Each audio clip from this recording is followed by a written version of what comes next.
What's up, AfterBuzz fans? We are here at Media Row, Wrestlemania Axxess, and we are here with the Intercontinental Champion, Bad News Barrett. Wade, how's it going? Well, welcome to Wrestlemania 31. Thank you very much. Very excited to be here. Looking forward to Sunday and defending my championship in a 7-man ladder match at Wrestlemania. Do you feel it's unfair that you have to defend it against 6 other guys? I think it's unfair, but then again, I'm not a complainer. I'm a guy who's always put that title on the line against all comers, and I'm going to beat all comers on Sunday. So I think I get a good chance to prove once and for all why I am the greatest Intercontinental Champion of all time. Now, actually, speaking of, we had Jimmy Hart here earlier talking about the Honky Tonk Man. He feels he's the greatest Intercontinental Champion of all time.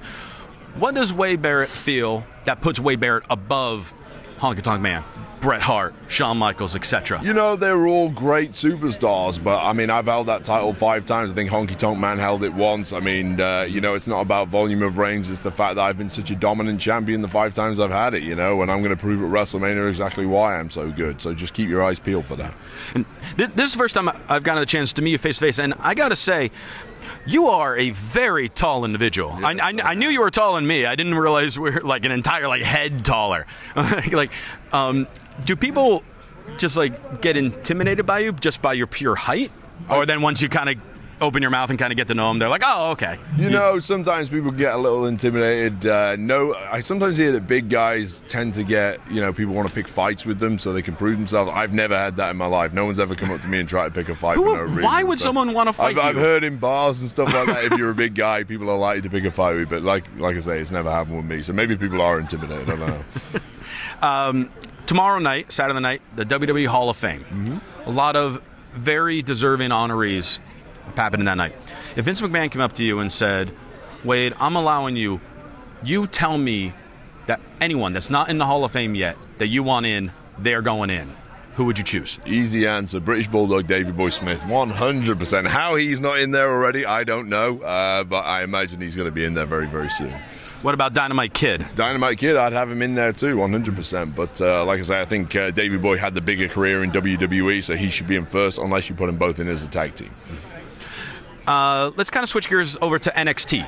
Obviously, that's where you started when it was the competition show. Now what we see is kind of almost like its own separate brand, obviously on the network. Rumor has it the network's only $9.99 a month. I don't know if you can confirm or deny that rumor. I think I've heard about 50,000 fans screaming that at one point. So yeah, I'm pretty sure $9.99 rings a bell. Well, looking at how NXT is now compared to when you were on it, did you prefer it the way it kind of was with you, how it was like its own separate nationally televised show, or where it's really its own separate entity with its own titles and its real own story? What would you prefer to have been through it how it is now, or were you happy the way it was? I don't really feel like you can compare the two. As you mentioned, when I was doing it, it was almost like a game show. Now it's like developmental. It's kind of what I went through also, but when I went through it was called FCW, but the NXT of today is bigger and better than anything from before. So, I mean, don't get me wrong, I don't want to go back through developmental, but I mean, I think the guys there have got a great opportunity and there's some real talent coming through there. It's a great system, and it's very exciting for the future now that WWE is going to have all these, WWE fans are going to see all these superstars coming through over the next few years. And it's also a ton of international talent. I mean, you're almost kind of one of the ones who said, Paul Heyman is applauding back there for some reason, but it's Paul Heyman. I can't say no to him. A lot of this international talent is coming up through NXT right now, almost all at the same time. What do you think it is about this whole almost like international generation that's coming up? Do you think thanks to all the social media and things like that, WWE and just fans in general in America have really taken a big notice to them? Is that why, or do you think it's just time for this to happen?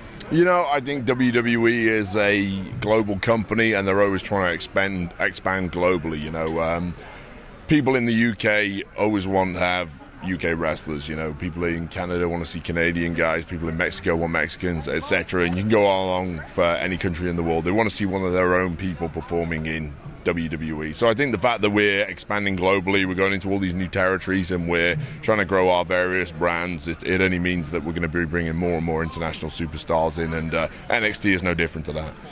Well, we'll wrap it up on this, because I know she'd be very upset at me if I didn't bring her. One of my co-hosts, her name is Kaori.